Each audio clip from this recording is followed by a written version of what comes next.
Еве назад во утрински брифинг и како што најави веќе тренерот на кошаркарскиот клуб Евроникел, Горан Самарџиев во утрински брифинг. Добро утро. Добро утро.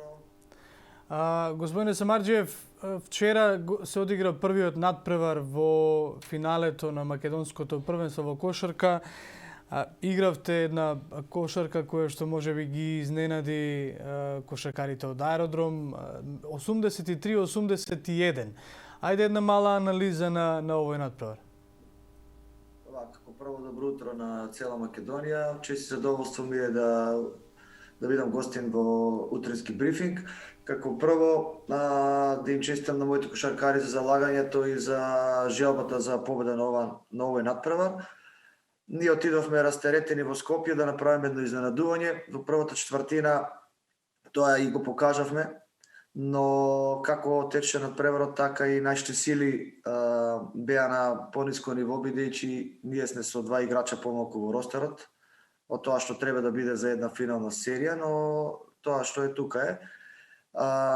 Потоа, според мене, имаше два непотребни прекини, не по наша вина, не знам по која вина тоа беше прекинато, бидејќи на овие температури знаеме дека е жешко, не е добро кошаркарите да имат толку паузи, знаејќи дека треба да се игра без публика, го мислам дека имаше малку повише публика од што треба, но според мене тоа не беше проблем.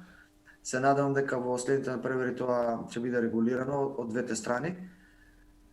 Еден известен надпревар во кој што МЗТ го искористи својот домашен терен.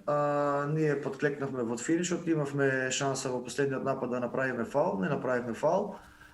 Мислам, ние отидовме да правиме фаул, но мислам дека тоа беше премлако за судиите, тоа може би и наша грешка, но се плашиме од тој неспортски фаул, така да што му честитам победата на МЗТ, ќе гледаме да се реваншираме на следниот надпревар. Следниот надпревар е веќе задутре. И сега кога ве прашам, еве 83-81 на гостински терен е резултат кој што вели дека само 2 поена ви му фалеле на кошаркарскиот клуб Евроникел. Дали на следниот надпревар можеби влегувате како или пак се чувствувате како благи фаворити? Па добро, резултатот кажува дека надпреварот бил неизвесен, но во оваа финална серија не се брои резултатот дали е 2 или 20 поени, се брои дека 1-0 за МЗТ. Така. Но секако, како што кажавте, тој неизвесен надпревар да дава можност за следните надпревари да бидат уште поинтересни за гледање. Ние на домашен терен играме во Гевгелија, ако може да се каже дека тоа е домашен терен, бидејќи салата во Кавадарци е ковид центар за вакцинација. Тоа не е изговор, но секако домашниот терен, секако МЗТ не се чувствува удобно, бидејќи сепак ќе гостува, дали е тоа Кавадарци, дали е тоа Гевгелија или било кој град, тоа они ќе гостуваат. Сепак ние нема да чувствуваме најдобро, бидејќи тоа не е наша сала, но сепак мислам дека имаме блага предност во дуелот со МЗТ пред се поради тој гостински терен за екипата на МЗТ. Да, Самарџиев, деновиве во Кавадарци има навистина една спортска еуфорија. Она што го направија навивачката група Лозари по квалификувањето на фудбалскиот клуб Тиквеш во првата македонска лига после деценија и пол, беше за почит со оглед на тоа како се славеше таму и затоа претпоставувам дека Гевгелија можеби и нема да се почувствува како гостински терен или пак да се рече дека е условно домашен терен. Дали можеби таква публика се подготвува и за во Гевгелија? Па видите, знаете дека во спортските сали, во затворени објекти се уште нема така, не е толку дозволена публика, да. Да, не е дозволена публика. Може, например, кошаркарите немци да гостат тоа привлегување во Кавадарци, каде што би биле пречекани од Лозарјама на еден спортски начин. Пред се, моите кошаркари го чувствуваат и јас како кавадарчанец го чувствувам, таа позитивна атмосфера во оваа недела 2 за кавадаречкиот спорт. Можам да кажам дека ова е година на кавадаречкиот спорт, бидејќи Тиквеш после 18-19 години, не знам точно, ние не знаеме, заборавивме, се враќа во првата лига. 30 години Лозари пред некој ден, можам гордо да кажам дека јас бев член на Лозари пред многу години. Го прославивме тоа, виде цела Македонија, мислам дека и цела Европа се слушна, пошто се гледа по овие ултра страни што ги презентираат дека имаме некое влијание во тој навивачки свет.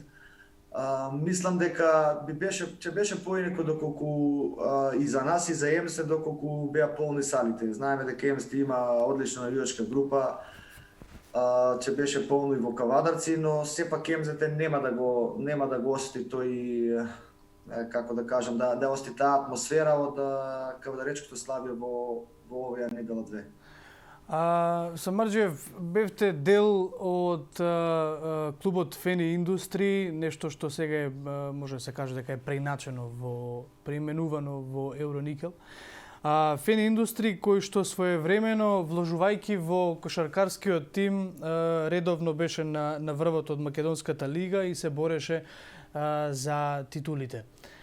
Вие бевте во оној период кога Фени беше на врвот, бевте тогаш кошаркар, сега сте тренер во клубот.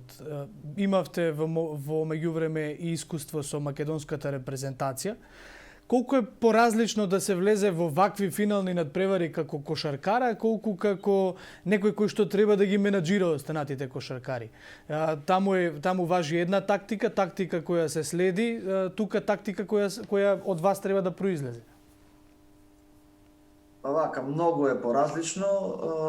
Како играч е многу порастеретено да се настапи на еден надпревар, а не на полуфинална или финална серија. Јас вчера на моите кошаркари во една пригода им кажав, се би дал сега јас да сум на вашето место, јас да играм, а некој друг да биде на моето место, но днес кој има честа да биде тренер на едно финале и пред се на клуб како што е Евроникел сега, бившо Фени Индустри, бидејќи овој клуб носи своја тежина и има своји резултати во македонската кошарка. Ова е после 10 години прво финале, можам да кажам дека многу тешко, но заслужено дојдовме до тоа финале, бидејќи знаеме дека оваа година со ковид ситуацијата колку беше тешко да се тренира, колку тешко да се изменаџира сето тоа. Можам слободно да кажам дека оваа година во последните 10, може и 15 години македонската лига е можеби најјака и најизедначена. Има тимови кои што се надпреваруваат како работнички ЕМС во АВА 2 лигата. Тоа акумулирано искуство на тие тимови, ние го добивме работнички, каде што јас бев 7 години и ги знам какви се состојбите таму, да го добиеш работнички 2-0 во полуфинале пред тој гостивар не е мала работа. Тука играчите се најзаслужни, изгинаа на теренот, но мислам дека е поразлично кога си на терен. Таму си малку посмирен и знаеш дека и кога ќе изгубиш утакмица, мислиш пред се само за себе, анализираш само својата игра, како си играл. Но како тренер треба да се анализираш првиот самиот себе, па после твојата екипа, па противничката екипа и малку е поразлично. Спомнавте и за репрезентацијата, тоа е една големо искуство за мене како млад тренер, каде што може да се научат многу работи, може да се применат некои многу други работи кои што сме ги видели и таму и од другите репрезентации. И мислам дека со моето искуство пред се како играч допринесов пред се за атмосферата во репрезентацијата, бидејќи таму тоа е најбитно во тој момент. И за крај на разговор да ве прашам, бидејќи споменавте и вие за квалитетот на македонската кошаркарска лига, имаме клубови кои што се надпреваруваат во европски и во балкански лиги, како што рековте, да не ги заборавиме тука ниту гостивар, ниту ТФ-та. Има еден наплив на подобрување на тимовите, може да се каже. Меѓутоа, за колку од ова се заслужни македонските таленти? Сакам да ја прашам каква е иднината на кошарката во Македонија, ваше видување? И дали не очекува, може би уште посветлинина кога е репрезентацијата и оние европски и светски надпреварувања во прашање?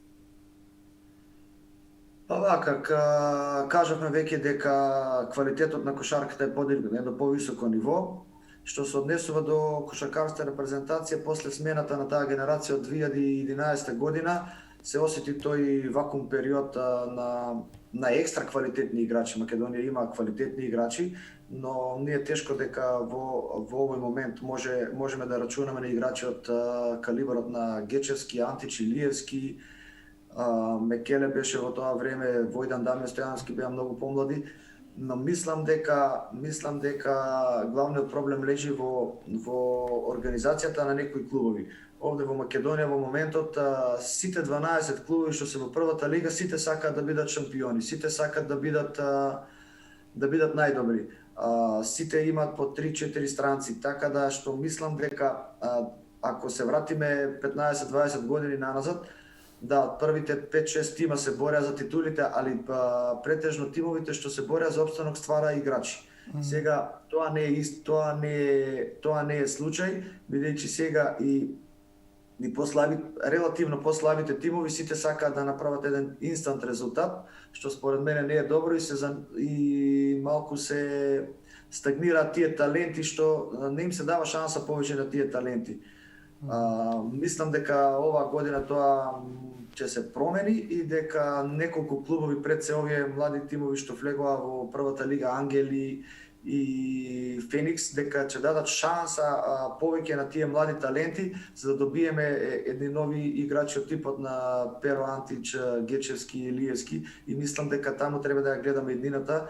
Секако и овие клуби што инвестираат повеќе и што стремат да се направуваат во европските купови или АБА лигата, мислам дека и они треба да поработат на тоа и да се даде шанса на некои млади играчи пред се таленти, бидејќи ќе имаме бенефиците од сите од тоа. Самарџиев Горан, тренер на кошаркарскиот клуб Евроникел од Кавадарци. Јас ви благодарам на одвоеното време и на овој разговор. Благодарим уште еднаш, че си задоволствен беше да учествувам во вашата емисија. Благодарност.